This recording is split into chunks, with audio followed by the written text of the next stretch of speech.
Nasa, come at once, my love, quickly. Yes, Uncle? I had a very strange dream, and I want you to hear of it. Behold, there were earthquakes upon the earth, and in time, 2 great dragons came forth, ready to fight against one another. And at their cry, all nations were stirred up to fight against the nation of the just. And the nation of the just was prepared for death. But the nation of the just cried out to the Lord. And as they were crying, the little spring grew into a great river and abounded into many waters. The sun rose up, and the humble were exalted, and they defeated the haughty. And that was the end of the dream. How can a little spring turn into a great river? Have faith, my love. The Lord, in his infinite mercy, will reveal its meaning. Until then, you must promise never to reveal to anyone that you are a Jew from the tribe of Benjamin. Never, Uncle? As God lives, there will be a time for you to remain silent and a time for you to speak. You shall no longer be called Hadassah. You shall be called Esther, a proper Persian name for a proper Persian girl. But, Uncle... And you must never again call me uncle. From now on, you shall call me teacher, for that is what I am. Do you understand, Esther? Yes, teacher. We must be careful. For God has given me this dream for a reason. Come to me, my love. Sing to me, my sweet.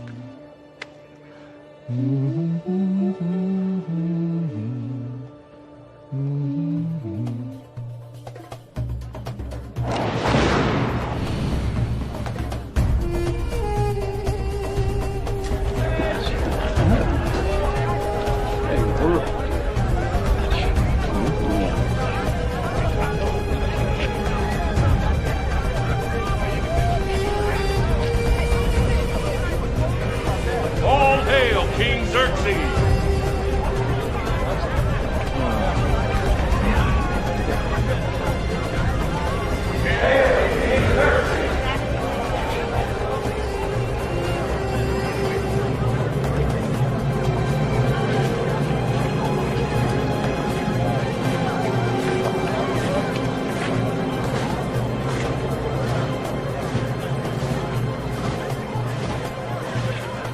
Esther?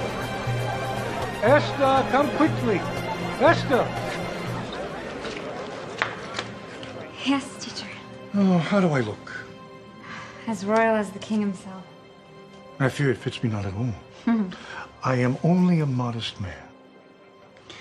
Well, you're going to the royal banquet, and you must honor the king and his queen. How I envy her. You wish to be queen? No, I wish to be married. Esther, my love, you will marry when I find a suitable match. Have I no say in the matter? The Lord God requires of us obedience. It is he that made us, not we who have made him. Yes, teacher. Patience, my love. The Lord will reveal his will soon enough. I promise.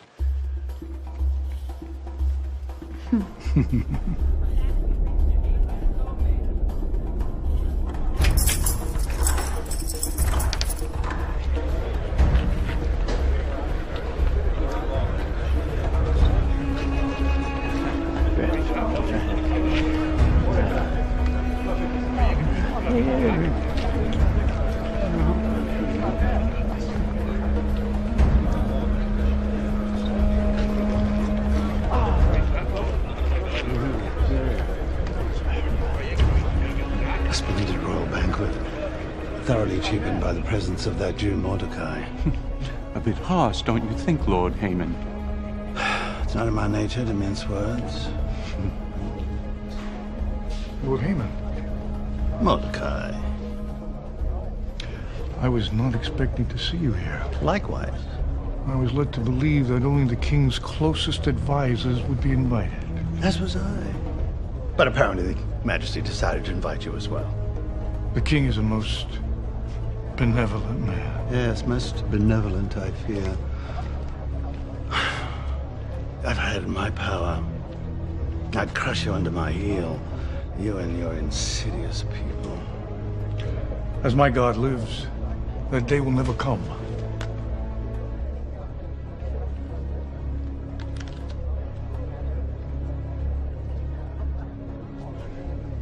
All hail King Xerxes!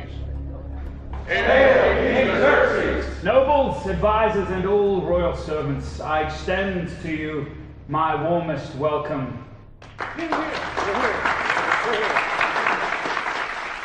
I'm indeed pleased to celebrate with you the anniversary of my ascension to the throne.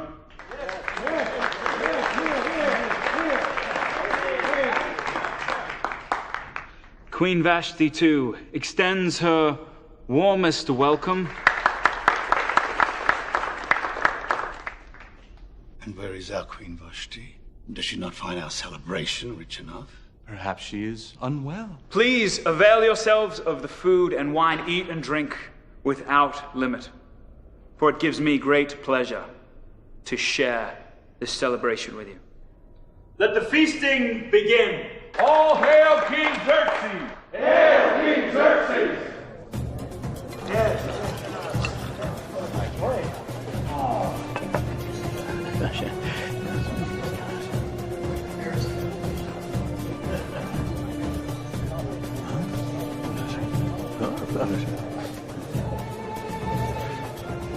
Keep open your ears. I wish to know exactly what my nobles and advisors are saying. By your word, Majesty.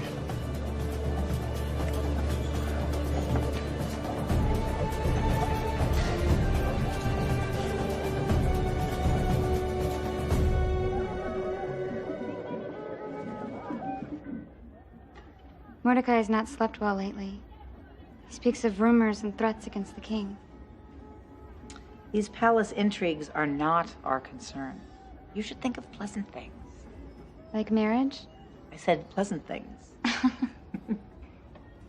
Don't you agree that a woman my age should be married by now? You ask a difficult question. A woman should marry as soon as a suitable match can be found. Suitable match? Suppose there is no suitable match. Well, none of them are suitable matches. I should know. But you married Jacob. That I did. Were the two of you not in love? If it was love Jacob was after, he would have married his donkey and probably been happier. And what about you? If given the choice, I would have married Jacob's donkey. Judith. So I'm lying. In truth, Jacob was a good match. He's a hard worker when he works, and a good provider when he provides. You love him? Between children and grandchildren and all the things a woman has to take care of these days, who has time to think about love?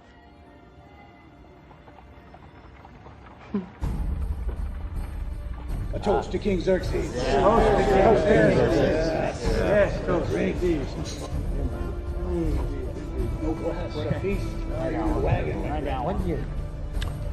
Queen Vashti is a mystery. Ever since the royal wedding, she's seen so rarely. Pity. She's more beautiful than any flower. Yes, but flowers fade. She likewise is more beautiful than any sunset. But the sunset eventually turns to darkness, does it not? Then again, His Majesty believes her to be more beautiful than any jewel. But jewels can be lost or stolen. Mordecai, Yes? all that you say is true. Yet does not Vashti remain our queen? Then she should appear before us and receive our honor. As it is written, like a gold ring in a pig's snout is a beautiful woman without discretion. Yes. Come.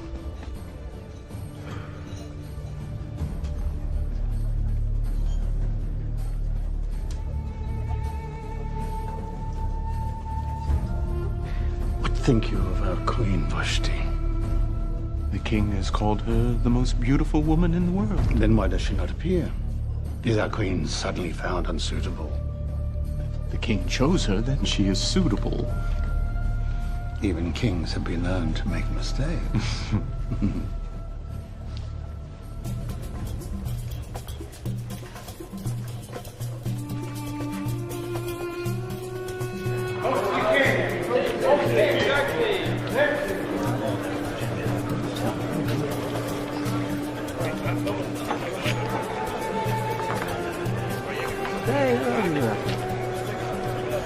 What news?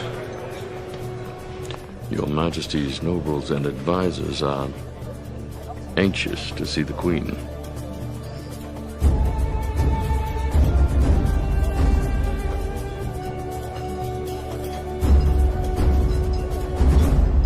My good people, as much as I have endeavored to provide you with the finest in food and wine, I regret that I have withheld from you the greatest of all blessings, Queen Vashti. I shall therefore deny you no longer. And not a moment too soon. Sada, I command that the Queen Vashti join us here in the royal hall and dance for us. It will please me greatly to have her join me by my side. By your word, Majesty.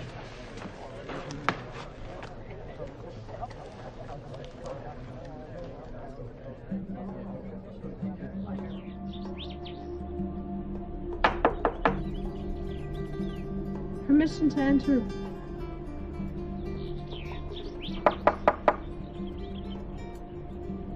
Permission to enter, Romana. Granted.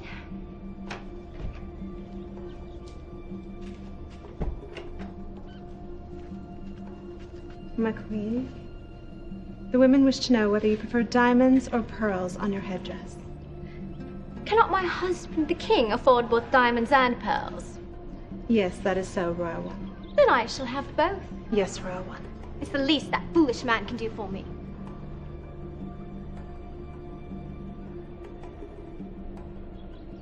Royal One, I caution you to choose your words carefully. And I caution you not to be so presumptuous. Yes, Royal One. The king is a fool. But he is also in love, which means I shall have the upper hand. Did I not vow to be a queen, unlike any Persia has ever seen? Yes, my queen. And you have kept that vow most faithfully. Who's there? Sir, the commander of His Majesty's Royal Army.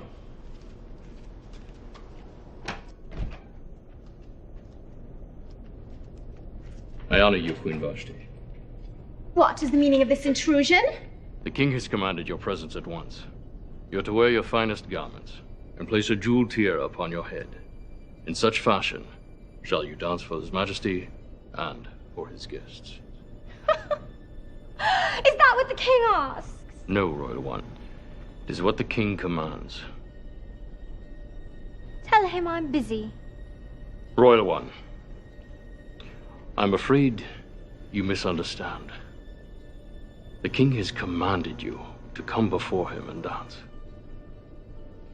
Suppose I'm not in the mood for dancing. The king is also a warrior.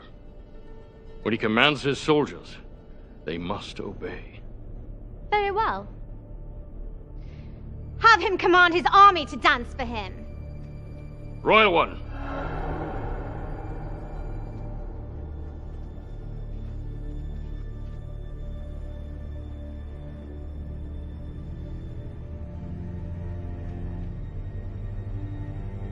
If I return to the king without you, my life may be in peril. For the sake of my head, I ask that you do as the king commands. I care not for your head, nor for anyone else's. I have made up my mind. And even if His Majesty himself came to fetch me, I would not go. Now leave me! I find this conversation tiresome.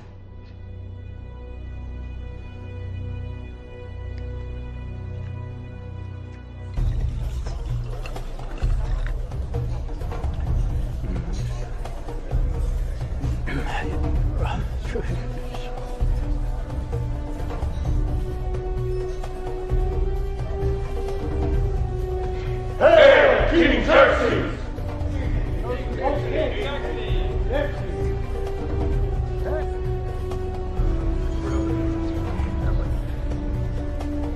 The Queen tarries. Perhaps she needs more time to make herself presentable. Or perhaps she is deliberately trying to keep us in suspense. We'll soon shall see. Sada, what is the meaning of this? Who dares disobey the king? The Queen, Your Majesty. What did she say? Out with it! She said she was not in the mood for dancing. If this is treason, you speak against the Queen. It is not treason, Your Majesty, but truth. Perhaps the Queen misunderstood my command. No, Majesty. The Queen understood perfectly. She said that even if Your Majesty came to fetch her yourself, she would not go. This impertinence shall not stand. If I allow Queen Vashti to disobey me, then what will stop the women of Persia from doing likewise? I shall therefore issue a new command. By your word, Majesty. I command that Queen Vashti be removed from the palace at once. And I decree that my marriage to her is null and void. By your word, Majesty. All hail King Xerxes! Hail King Xerxes! I wish to be well.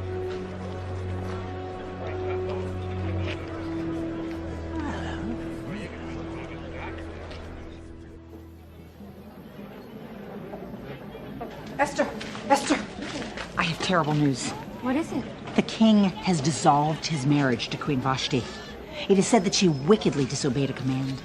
What exactly did the king command her to do? She was commanded to dance for the king and his guests, and she refused. And for this reason she was banished? Well, a royal command is not to be taken lightly, nor should a woman disobey her husband. Oh, Judith, you're one to talk. Did you have me believe that there is no disobedience in your marriage? None whatsoever. Jacob does exactly what I tell him to do. Perhaps it is best that I'm not married. It is a complicated business. But not without its rewards. No. Judith, stop your gossiping. These palace intrigues are none of our concern. Oh, Miriam, I have terrible news. This is a disaster for the kingdom. A faithless sees a disaster, a wise man sees opportunity. But Lord Aemon, Persia is without a queen. Then His Majesty will simply have to find a new one. Yes, Lord Aemon, but from which part of the world? All of our allies have run out of eligible brides. But then His Majesty will have to find a new queen amongst his own people. A young woman of nobility. Preferably a daughter of one of his closest advisors. What a pity it is that the gods have favored you with 10 sons and not a single daughter. But Caspar, have you forgotten that I have a daughter called Zara? Oh, forgive me, Lord Aemon, but she is but a child. That was yesterday. You know, children, they grow up so quickly. Oh, quickly enough for marriage. Indeed. You must take this proposal to the king at once. No, I'm far too modest to make such a proposal myself. No. That is why I'm relying upon you to make it for me. Me? But... Oh, faithful friend.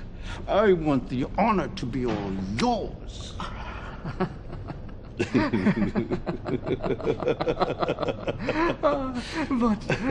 Lord Aemon, what if His Majesty receives it badly? I may lose my head. But I will be supremely grateful for your sacrifice. Now, the King's Council will be meeting with the King soon. I want you to prepare well your speech. For my sake, as well as for yours.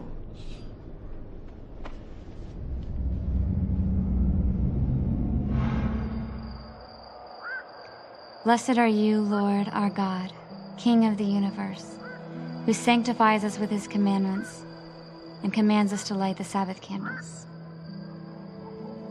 Amen. We should also give thanks for our King Xerxes, for permitting our people to celebrate the Sabbath in peace.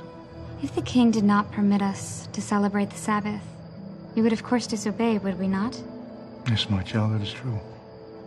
It would be better to disobey the king than to disobey God. And yet the queen disobeyed the king and was banished. The queen was indeed banished because of her disobedience. The queen was banished because she refused to dance before the king and make a spectacle of herself. Esther. And teacher, I must add, I cannot find it in myself to condemn her. For if I had been commanded so, I too would have disobeyed. Esther, you are permitted many things under my roof, but treason is not one of them. If the king commands it, you are not to question. Even if the king commanded our people not to obey the Sabbath? Yes. I mean, no, either my wits are failing me, or the student has indeed surpassed the teacher. Esther, my love, you must follow your conscience. But obedience to God is the sure path to righteousness. Yes, teacher. Yes.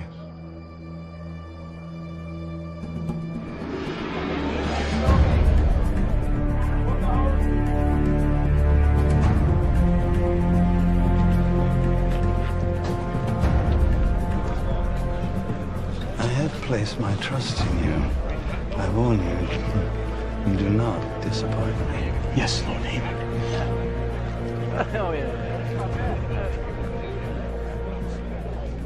All hail King Xerxes! Hail King Xerxes!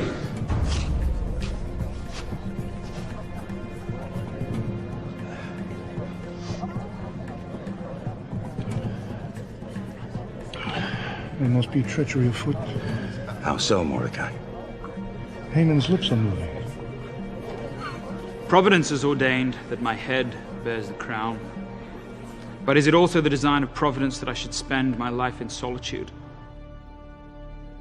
Is there no suitable queen for the king of Persia? Your Majesty, if I may have permission to speak?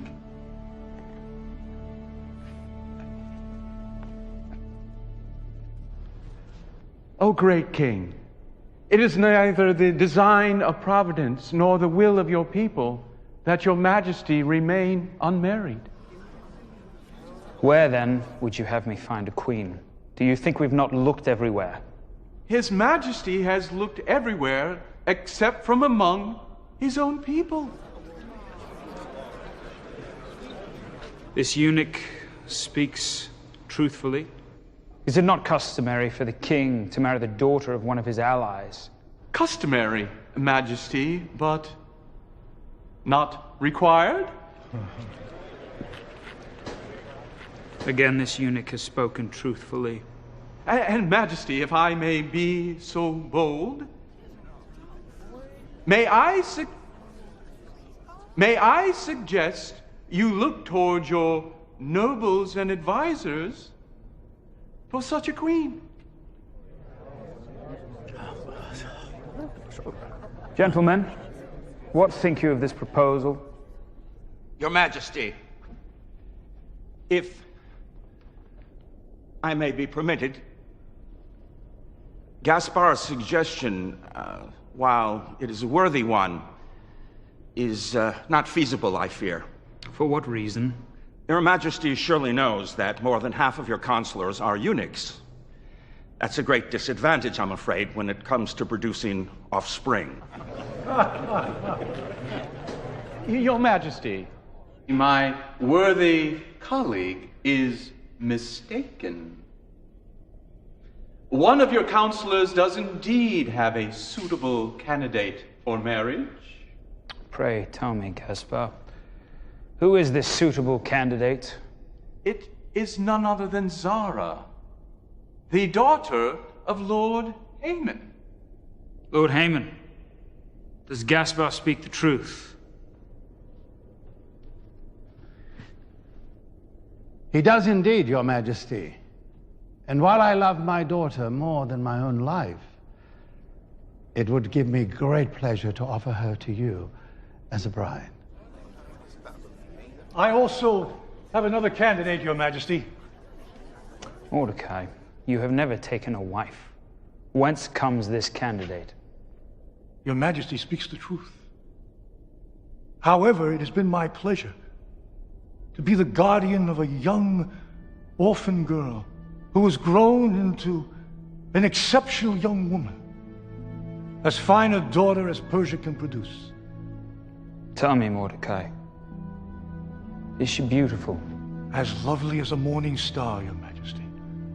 And more importantly, she is as obedient and modest as she is beautiful.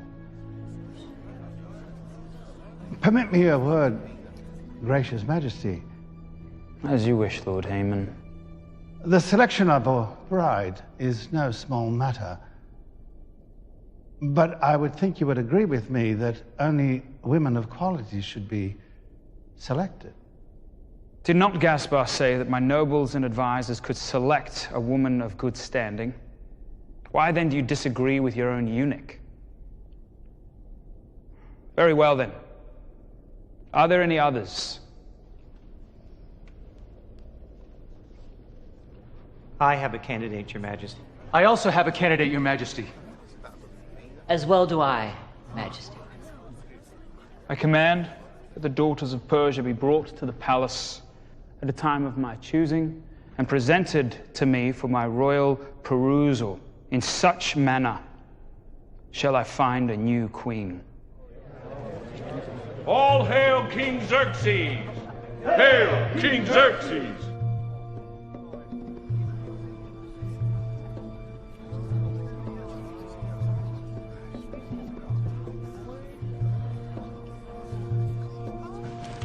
This is a disaster for the kingdom. Oh, a fatalist sees a disaster. A wise man sees an opportunity. Oh, silence, you foolish eunuch. Didn't I tell you to prepare well your speech? Lord Haman, I had no idea Mordecai would suggest a contest. Insolence, the nerve of that hapless Jew. He proposes that Estera, a cast-off, become queen. Mordecai said she was an orphan. We know not child's true circumstances, nor are we likely to find them out. Lord Haman, if she was raised by Mordecai, she is clearly unsuitable. What further proof do you require? Because Mordecai is cunning, if nothing else. Who knows what trickery this old Jew has up his sleeve? Lord Haman, I can confidently predict that whatever candidates may appear, they will be no match for your Tsar. Oh! What, you're a prophet suddenly, as well as a fool? Rarely are those two qualities captured in one man.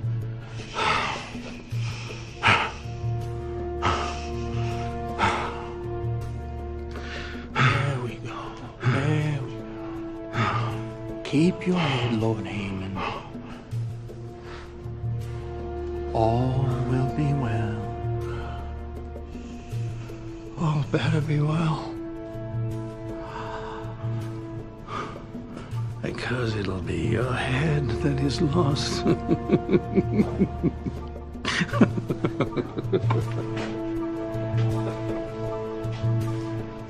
Amen?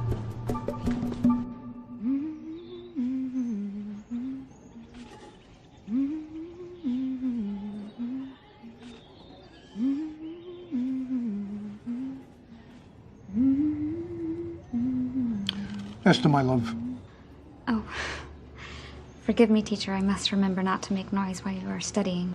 Esther, your singing is sweet, and it bothers me not. My love, did I not promise that you would marry when I found a suitable match? Teacher, has the Lord revealed his will to you? Well... Oh, this is wonderful news. I don't have to worry if he is handsome or well-spoken or wonderful, for I know that the Lord considers all these things. Yes, my love. All my worrying was for naught, for I know that the Lord has heard my prayers and he has answered them. Tell me, teacher, tell me, who is it that I'm to marry? It is the king. The king of what? Why, the King of Persia, of course. The same king who banished the queen because she refused to dance? Esther, my love, I know this is a difficult thing. Difficult. Might I suggest impossible? Why would the king choose me as his queen? He knows me not. You speak the truth, my love. But it is also true the king may not take you for a queen. I thought you said that a match had been made. Not quite.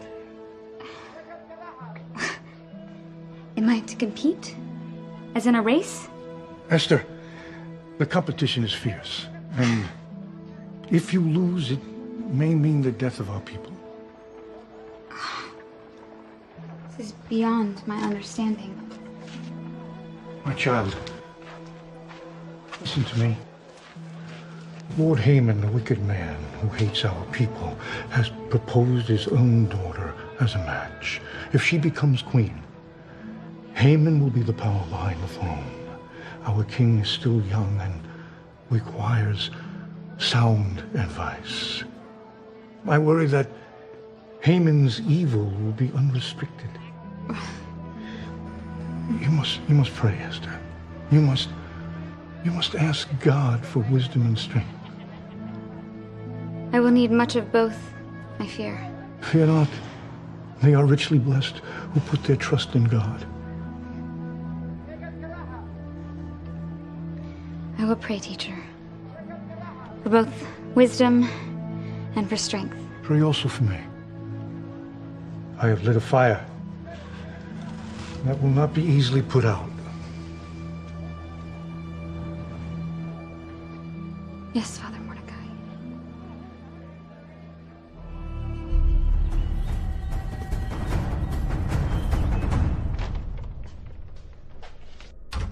I honor you, Lord Haman. I'll honor you later. Fetch me my wife and be quick about it. Well, begging your pardon, Lord Haman. Your wife left word that she is too busy to see you.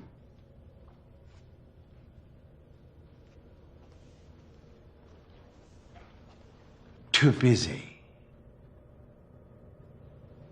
If my wife intends to follow the example of the Queen, tell her she can obtain the same results, only I shall banish her to the desert, and when the vultures have had their fill, she'll make a pretty fossil. Hush, husband. This foolish slave has taken leave of his senses. Now, still return to your chores. As you command, Lady Haman. My husband, what good news from the palace? There is none. Has the king rejected our daughter as his queen? He has not as yet. Then why did you insist the news is bad? Because of that Jew Mordecai. Thanks to his treachery, the betrothal is now a contest in which his own candidate is a rival to our daughter Zara. The impertinence of that man. Now, we'll have to depend on our daughter to win the affections of the king with her charm and beauty. You realize, of course, that puts us at a great disadvantage. Oh, have I not eyes, woman? If only the king were blind, and all our troubles would soon be over. Our daughter is not entirely unfair. And what of Mordecai's candidate? Have you seen her? I have not. Then perhaps his tension is for naught? Oh, unlikely. Perhaps Mordecai's too clever. Perhaps you'll give him too much credit. All I know is that Zara was not meant to have a rival. There, my husband, leave it to me. With some jewels and cosmetics and fine fabrics, I shall fashion our Zara into a worthy queen. That'll take an act of the gods. Is your ambition lacking? Never! I shall see the house of Haman room. Then shall I have my revenge on those insidious Jews whose king exterminated my people. One task at a time, my lord.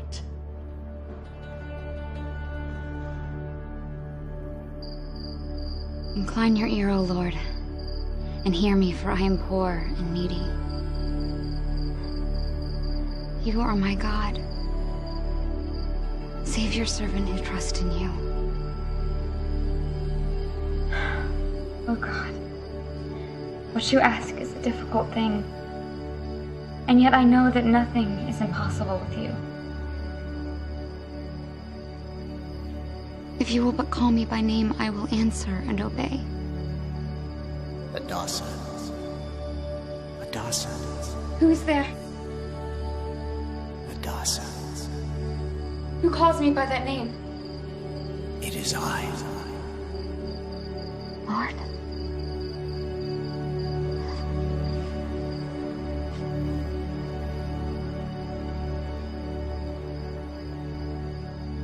Speak, Lord, for I am listening.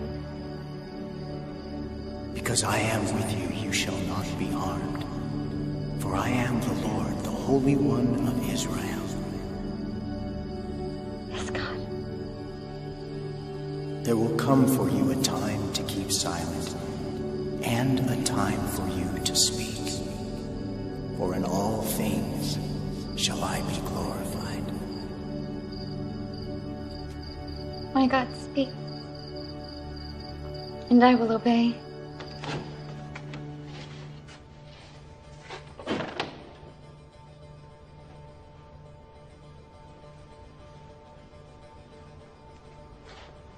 O house of Haman, today shall you receive your glory.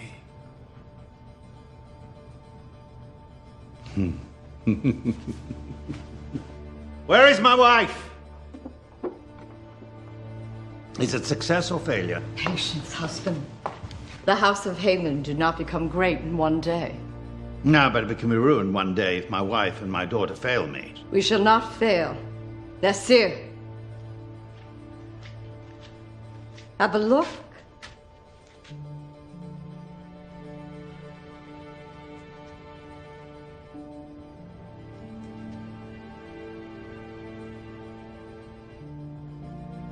It is a failure.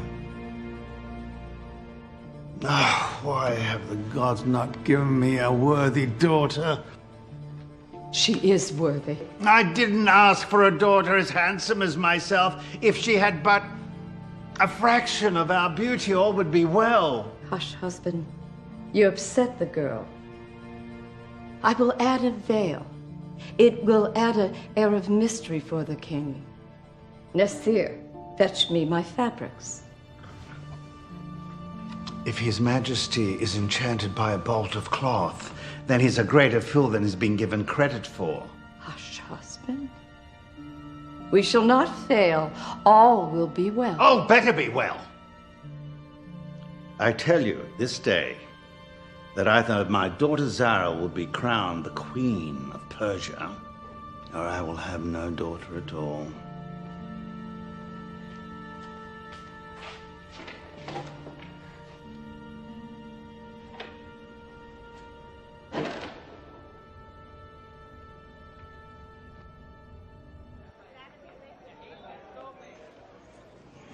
I may be poorly dressed, but I am rich in faith. My child, the palace will provide you with all the oils and perfumes and cosmetics you require. As much as she desires and more. I have everything I need. If she captures the king's heart, his eyes will not disagree. Forgive me, I have not cried so since my wedding day. Were they not tears of joy? Not precisely. We go to the palace. And may our God go with you? And be with your spirit, Judith.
This one comes extraordinarily well recommended, Your Majesty.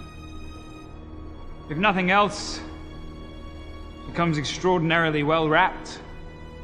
Lord Haman's daughter, the Lady Zara, is a woman of great modesty, my king. She wouldn't dream of appearing before you with her face uncovered. An admirable quality, I suppose.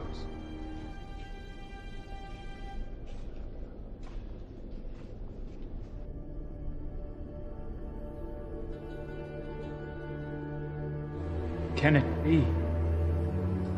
Your Majesty? You there. Step forward.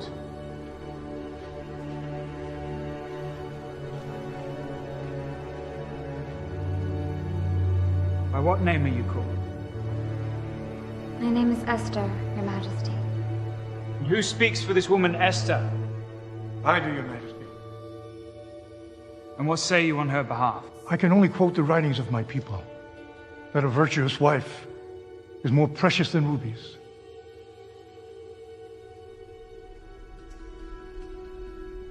Your Majesty, my daughter Zara comes from a noble house, whose lineage goes back many generations. She will make a charming wife, as befits such a fine and noble king. It is also written that charm is deceptive, but a woman who fears God will be greatly praised.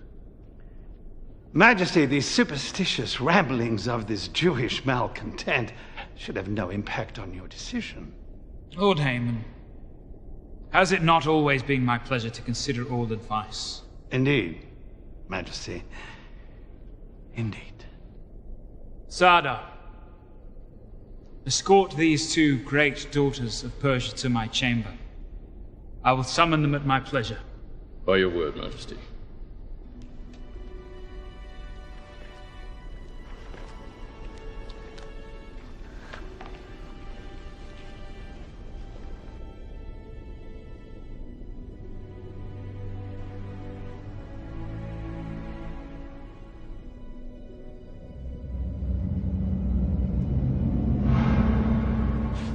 All is prepared.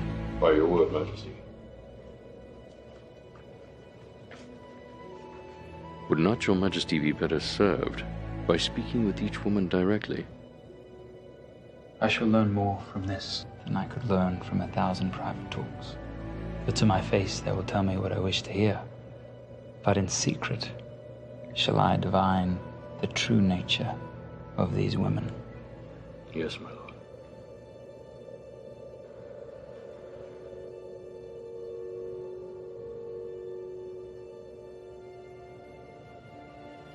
My lady, is this your first time to the palace? Yes, yours as well. And what think you of it? The palace? It's very palatial. Yes. Yes, it is.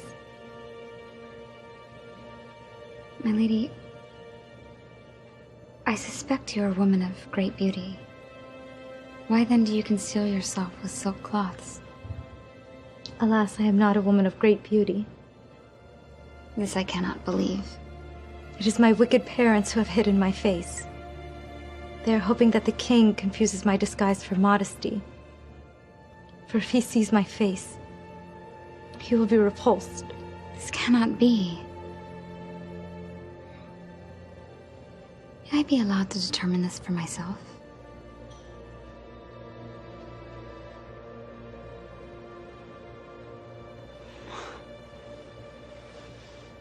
You are beautiful.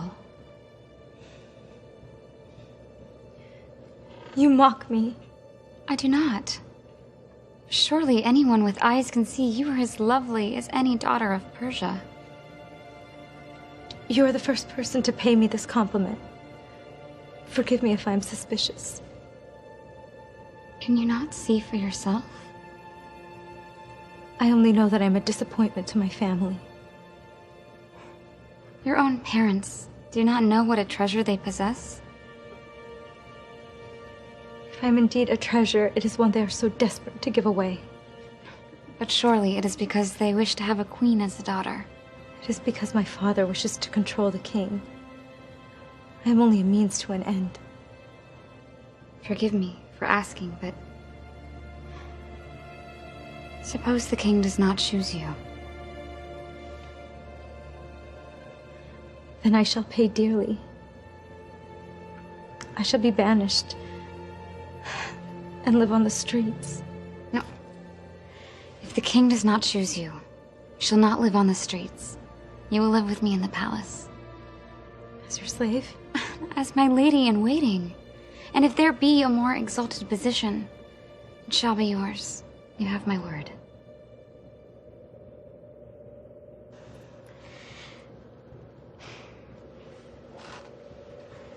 Summon Mordecai and Haman.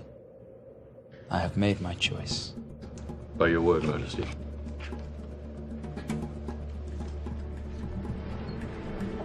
My good men, what a pleasant task I have completed this day.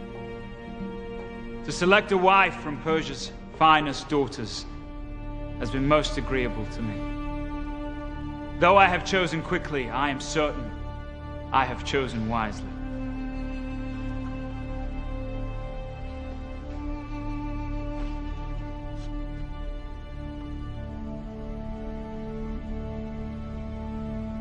Without further ado, it is Esther whom I have chosen to be my queen.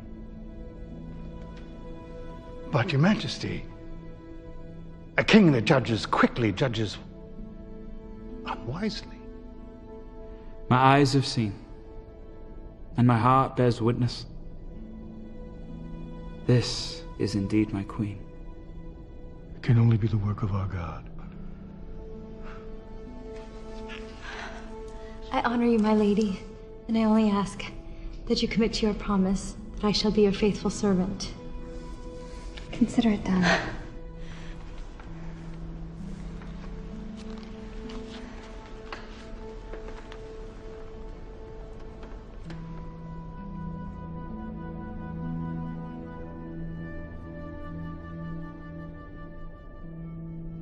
I shall therefore issue a royal proclamation. By your word, Great Majesty. Let the word go forth that Esther is my queen. Prepare a feast and declare a holiday. Yes, King Xerxes.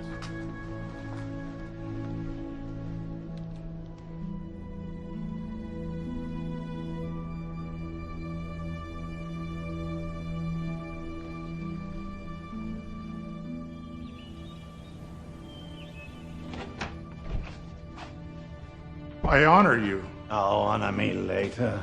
Even the gods themselves are against me. And why is my husband roaring about like a lion? The house of Haman lies in ruins because of you. Because of me. Oh, it would be an amazing trick if I were able to conjure it. Your magic is worthless. Hush, husband, tell me about our daughter. We have no daughter. This is strange news, husband. I suspect the king has chosen another. What, you're mucking me to my face? Husband, in love as in war, to the victor go the spoils. Then I tell you, this is war. With the king. With Mordecai. Hear me, woman. The house of Haman shall be redeemed.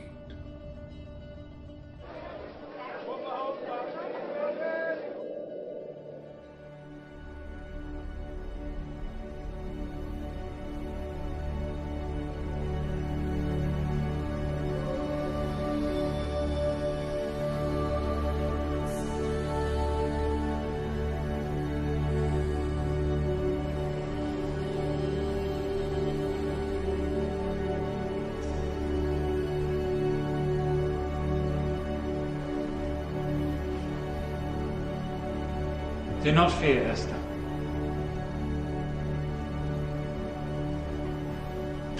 Only come closer.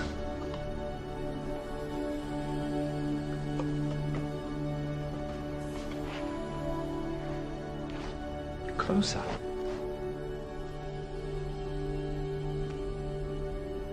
Are you indeed afraid? No, Great King. I'm in awe of your majesty. and of your wisdom. How so? You have chosen me for a bride without having spoken a single word to me. Then come. Sit at my feet and let us talk. As you wish, Your Majesty.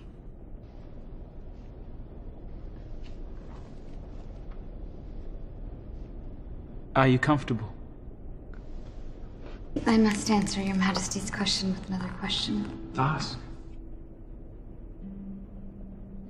Is this always to be my position? At His Majesty's feet? You are not of noble birth, and therefore you must take an inferior position. His Majesty speaks the truth, but in marriage shall we not be equally yoked? My lady, I cannot raise you above the circumstances of your birth. If you are indeed to be my husband, then there is only one solution to this problem.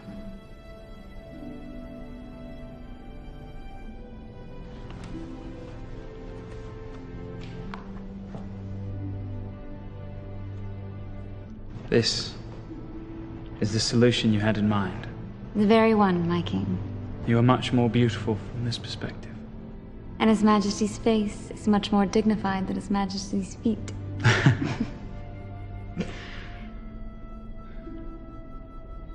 Will you be an obedient queen? That is all I ask. Will you be a faithful husband? That is all I ask. My love for you is as great as my love for Persia. And I shall obey you, as I would obey my God. My queen exalts me. It was Mordecai who taught me thus. You have learned well. I wish our wedding was tonight. Patience, my king. We have only just engaged. He's not the king entitled to get what he desires.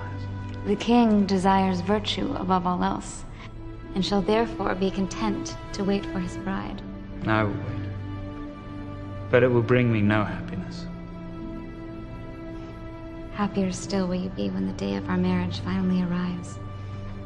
Indeed, my love, my Esther.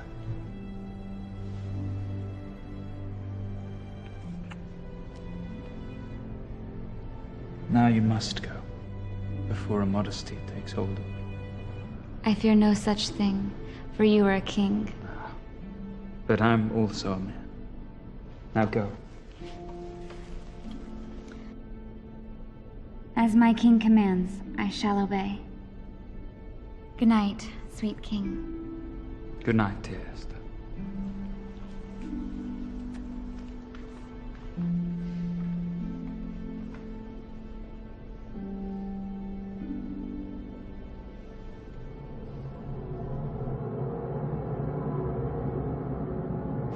Walk with me.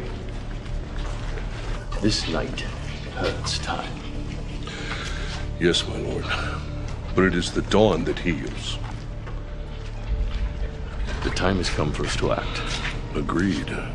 We've delayed long enough, while our foolish king follows his heart and not his head.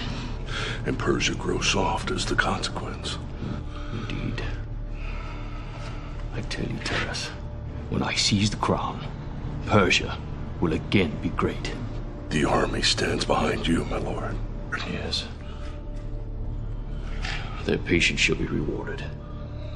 For soon they will dip their spears in blood. We strike at midnight. I honor you, my lord. Prepare the men.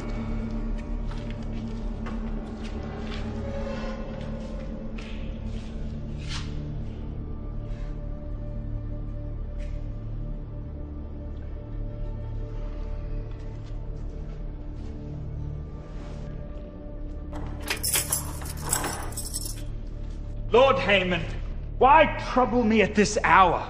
Gracious Majesty, I have a thorn in my side. Shall I help you remove it, along with your head?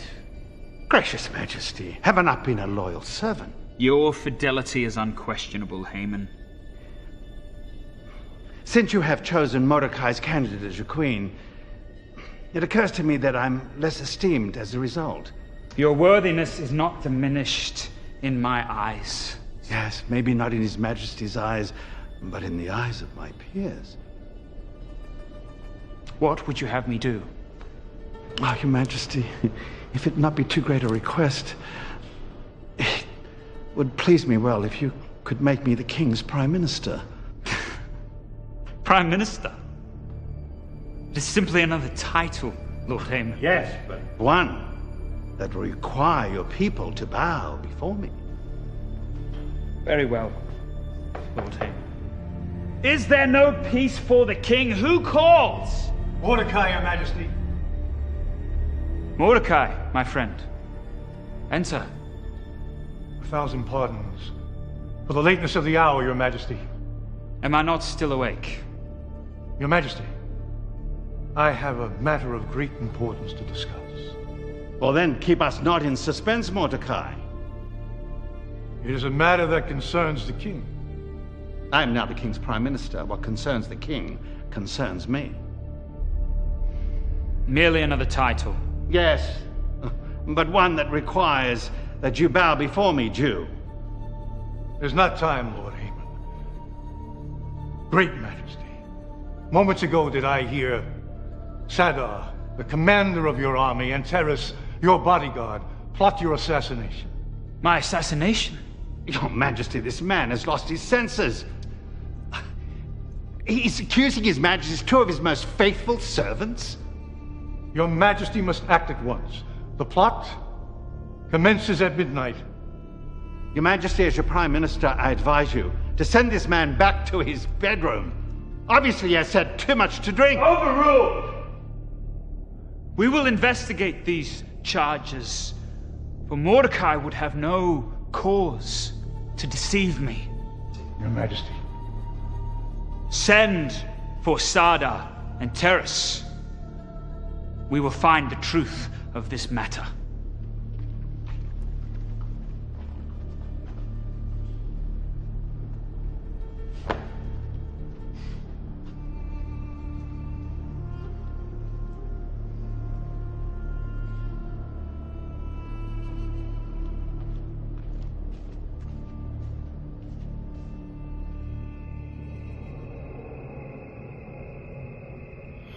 What troubles my husband now? Have another of his schemes come to naught? Taunt me no further, woman, or I shall banish you, as I have banished my daughter. Yes, husband. Banish me to the palace where I too shall serve Queen Esther. Now silence! Am I not the king's prime minister? Is not everyone required to bow before me? Why does this revolting Jew Mordecai refuse to pay me honor? I suspect he has found favor in the king's eyes. This Mordecai shall not live, and neither shall his people. Propose you then murder? I shall arrange for their execution. Fine, subtle distinction, but a difficult task, for the Jewish people are very loyal to their king. And what if they were found to be disloyal? An unlikely event? I must get my hands on as much of the Jewish writings as I can find. Does my husband wish to turn Hebrew? Mordecai. He quotes his people's writings selectively, but not fully, I suspect. There's only one way to discern this. Will you read all the writings, husband? I won't read any of them. It shall be done for me. And suppose no treason is found? Then I shall create treason. We shall gather the great architects of Persia and have them design gallows fit for Mordecai the Jew. Finally, my wife comes up with a sensible idea.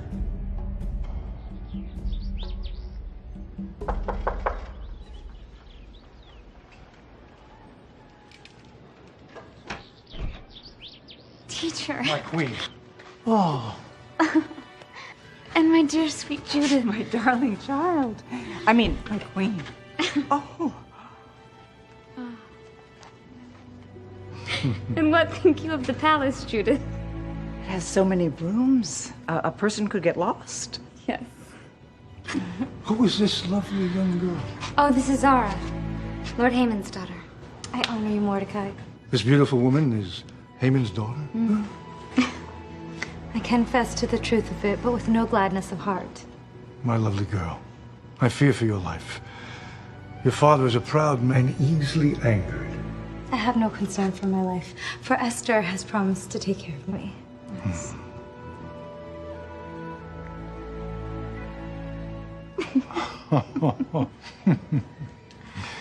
My queen, I trust that you have found marriage agreeable? In truth, teacher, I find it bittersweet. How so? My husband, the king, I so rarely see him. Surely the queen may see the king at her pleasure. Nay, Judith. A woman is not to enter the king's presence unless she be summoned, even the queen. Why? If Jacob had such a law, he would spend even more time alone. Judith. And likely be grateful for the silence. I would be put to death were I too to disobey. Lord Haman has lately kept the king heavily engaged with the affairs of state.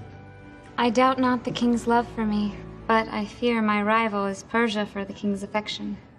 Fear not, my queen. If the king loves you as well as Persia, then he loves you well indeed. As always, my teacher speaks the truth. My queen, you have learned well. Come, Judith. I have much to show you.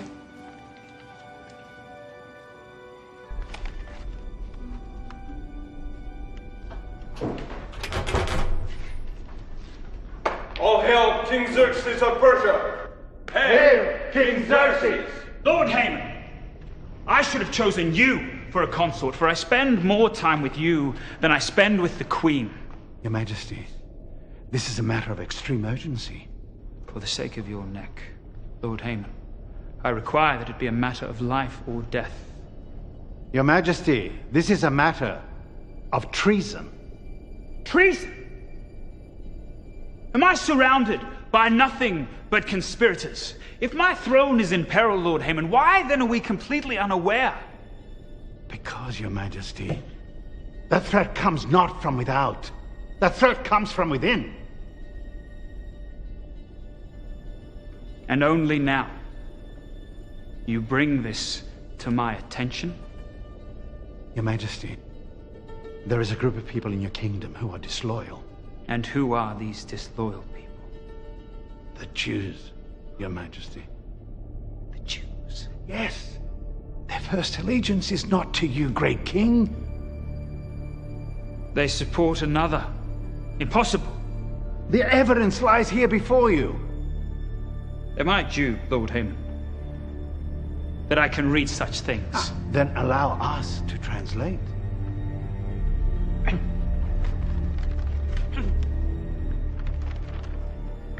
Sing praises to God, sing praises to our King, for God is the King of all the earth.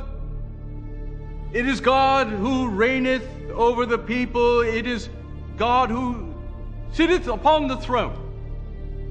If this is not proof of treason, Your Majesty, then I cannot produce any. They repay my generosity with insolence. Your Majesty, if it pleases you, I have chosen the 13th day of the 12th month, Your Majesty. Let on this day every traitorous Jew, young, old, women, children, be annihilated.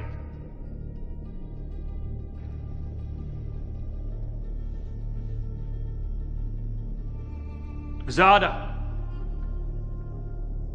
let it be done as Lord Haman commands. By your word, Your Majesty.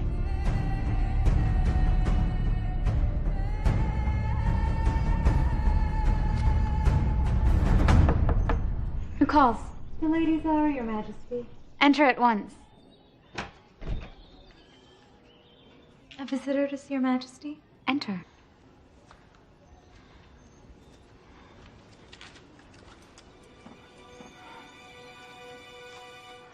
I honor you, my queen. Judith, so good to see you. But the bad news I bring will surely hurt your Majesty's heart. I come at the request of Mordecai. Why does he not come himself? Because, my queen, Mordecai sits at home in sackcloth and ashes. Judith, you must tell me this news at once. Shall I speak freely, my queen? Lady Zara has my confidence. It is the wicked Lord Haman, my queen. He has convinced your husband, the king, to destroy all the Jews. No. This cannot be. On the 13th of this month, all the Jews will be put to death, including you.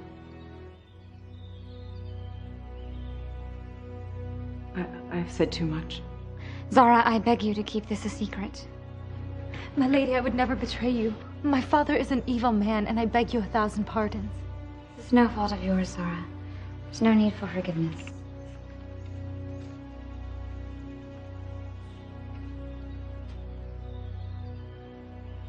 What is Mordecai's advice? He asks that you go to the king to beg him for mercy and plead for our people. Judith, I cannot. For no woman is permitted to enter the king's presence without being summoned. Even the queen must obey this law. Then this is Mordecai's answer.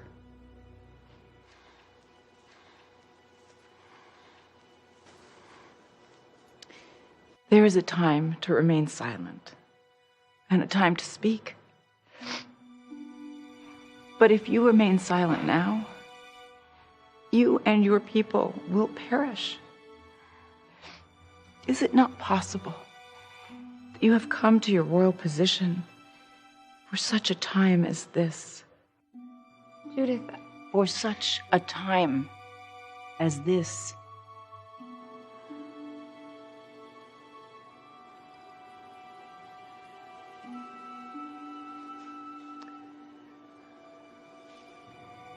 Go then, and tell Mordecai to gather all the Jews of Persia and have them fast for me.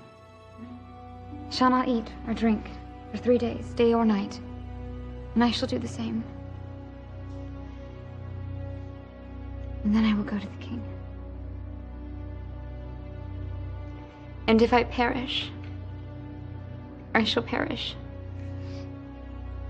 It will be done as you say, my queen.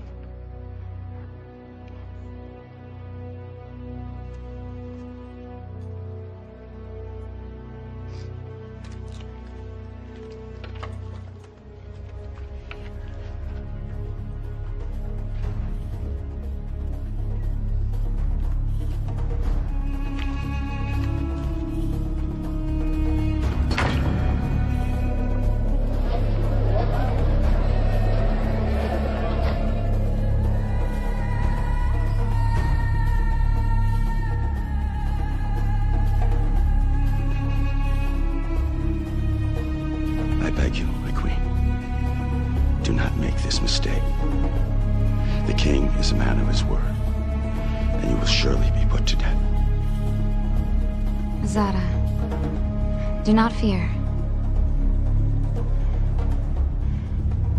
Now take me at once to the king. I honor you, Queen Esther.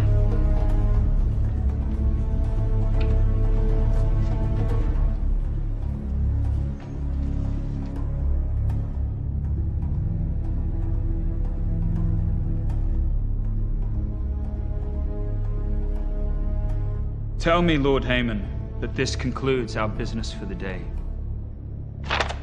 If your majesty commands it, then we shall continue at another time. I do command it. By your word, great majesty.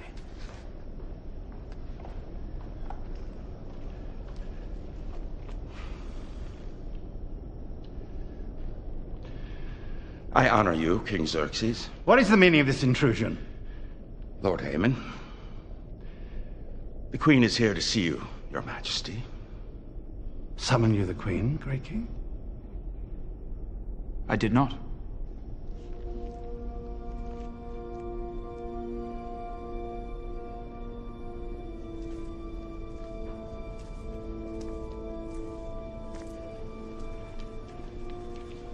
Esther, my queen. Forgive my transgression, Your Majesty, for I know that your word is the law. Forgive my transgression, my love. For because of Lord Haman, I have placed the affairs of the state above the affairs of the heart. If it pleases Your Majesty, I would like to make a request. It does indeed please me. My petition is this. Let Your Majesty come tomorrow to a banquet which I will prepare, you and Lord Haman. Then I will make my request known. What say you, Lord Haman? Your Majesty,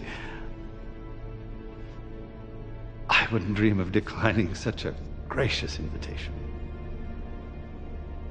Then let it be done. Thank you, my king.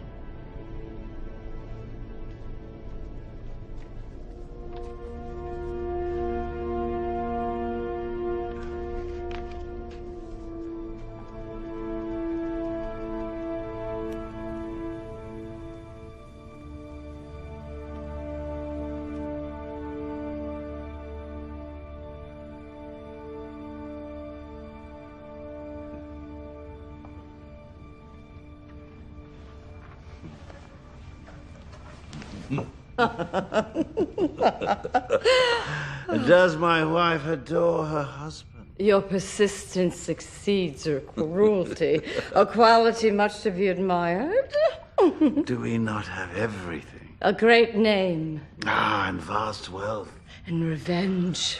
And with the king under my thumb, the house of Haman rules.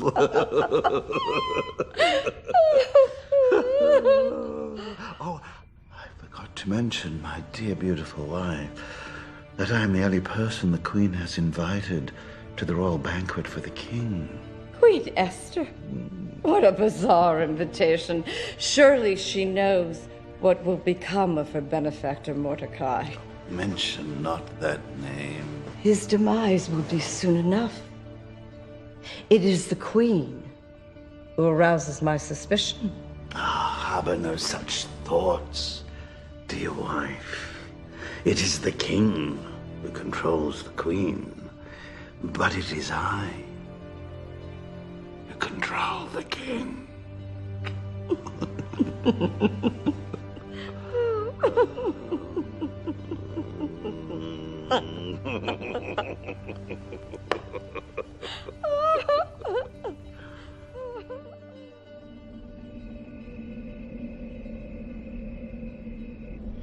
Is my husband the king well pleased? As well pleased as I am well fed. And you, Lord Haman? The pleasure of this meal is matched only by the pleasure of the queen's company. Queen Esther, what is your petition?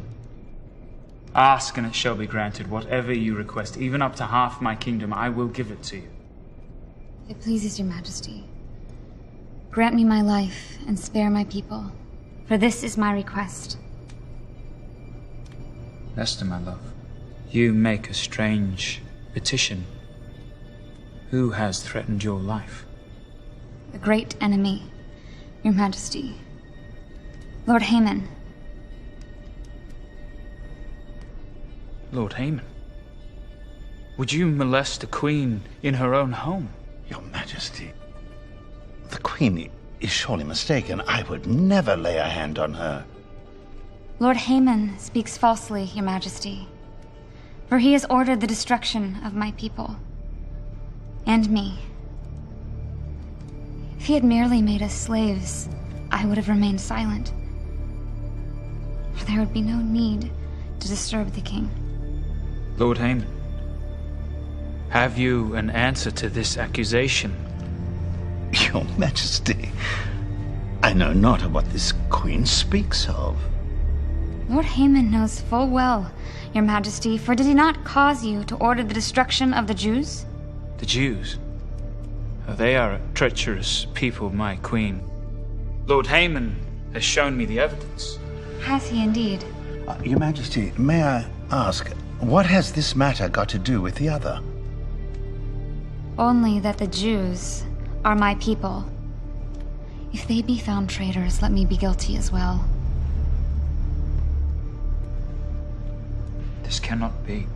Your Majesty, perhaps the Queen is unwell. Please, I beg you to have mercy on her. You would beg mercy for me, yet deny it to my people? And Mordecai? Mordecai?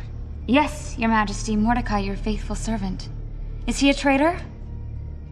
Has it not been recorded in history that Mordecai once saved your life? Does a traitor conspire against himself?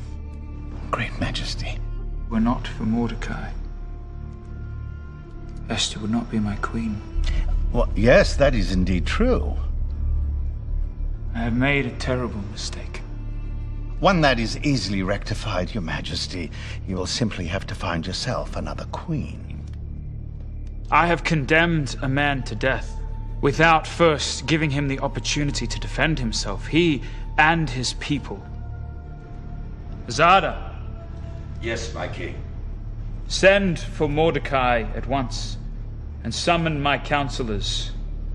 I wish for everyone to hear the testimony tomorrow at noon. By your word, King Xerxes. Then we shall know the truth.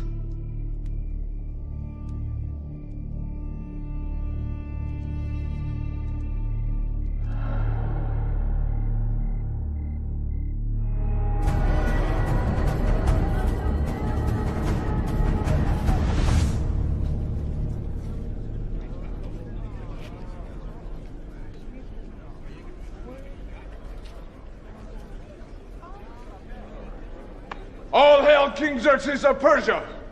Hail King Xerxes!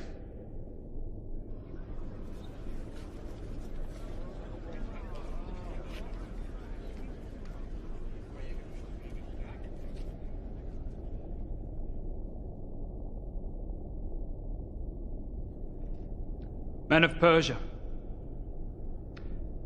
this day I have summoned you to hear the case against the Jewish people.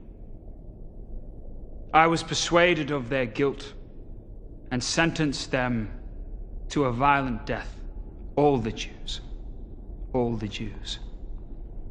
including Mordecai and my queen.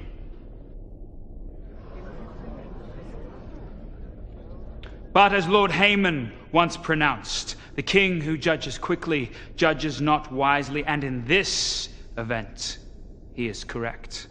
Therefore, I shall ask Lord Haman again to present his case against the Jews, but this time Mordecai will be allowed to defend the Jews.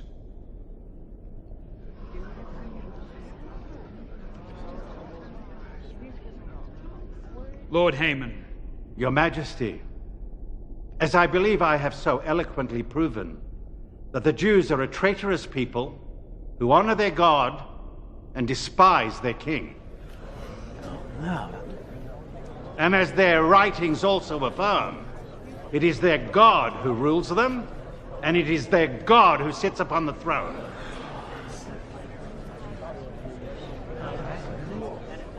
Mordecai, have you an answer to this charge? Your Majesty, Lord Haman does indeed quote the writings of my people accurately, but not completely. For it is also written that God establishes kings. Therefore, to disobey the king would be to disobey God. He speaks the truth.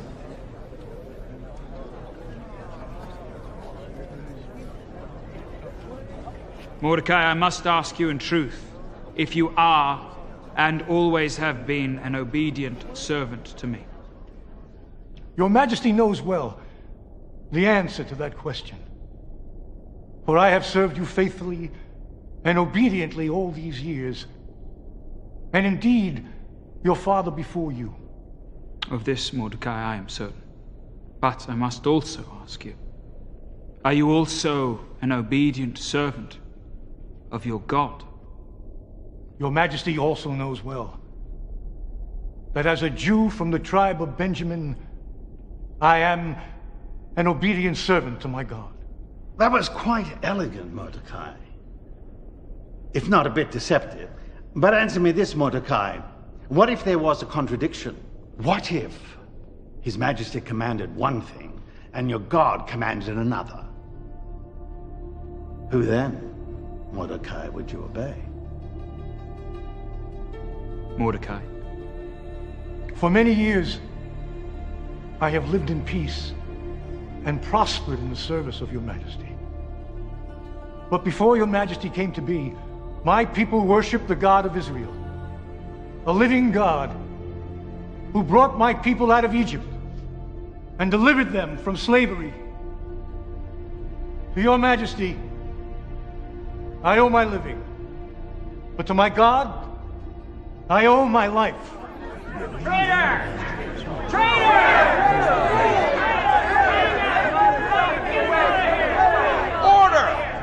Order! Mordecai, perhaps you did not understand my question. These are words of treason, your majesty, straight from the traitor's own lips. Unbelievable! No! Order! Order! Your Majesty, you have permitted Mordecai to speak on behalf of his people. Permit me now to speak on behalf of Mordecai.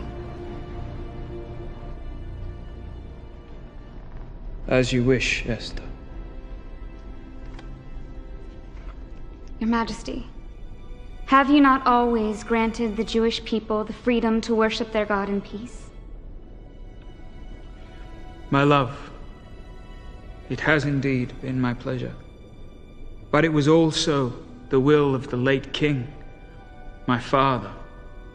Therefore, I must ask you, great king, whenever did you issue an order to my teacher Mordecai which he did not obey? In truth, dear Esther, I cannot recall such an event. Your Majesty cannot recall it because it has not happened. Your Majesty, this Jewish queen pleads too late. She acts out of preservation for her title as well as her life. Did not once Mordecai save your life? And did you not reward him with a royal robe and a royal horse? And was it not Lord Haman who recommended it? Your Majesty, the question that was asked was what would be done for the man that the king wishes to honor. I thought His Majesty was referring to me. Therefore, Your Majesty, I pose to you the same question Lord Haman asks. If a king commands one thing, and God commands another, how would you have this conflict resolved?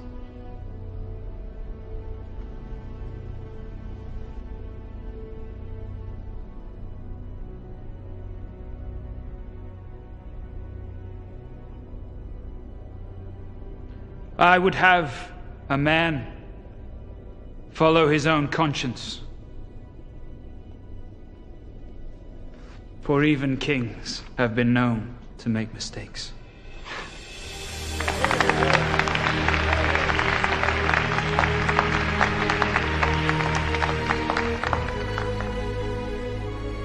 I find no treason in Mordecai or his people, and he shall continue to serve me with honor and distinction.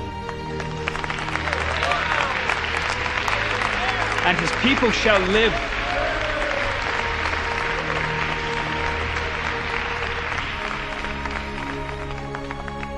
Lord Haman, I am not yet finished with you, for we must still address the issue of your treason. My treason? For the havoc you have created, and for the terrible advice you have rendered as Prime Minister, I hereby sentence you to death. And I command that a gallows be built as quickly as possible with which to execute you. Gracious Majesty, in his infinite wisdom, Haman has already prepared such a gallows. Though it was tailored for Mordecai, I am sure you will find it for him a perfect fit.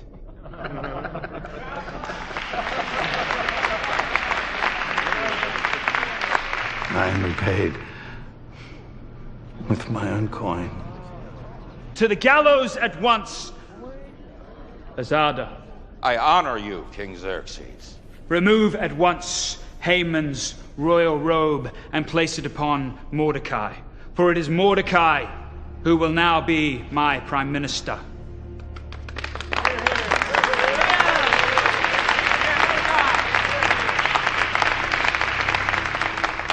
These events shall be recorded in history. By your word, your majesty. And henceforth forever. This will be for the Jews a time of joy and happiness. And let it be written that it is Queen Esther who has saved her people from the villain Haman.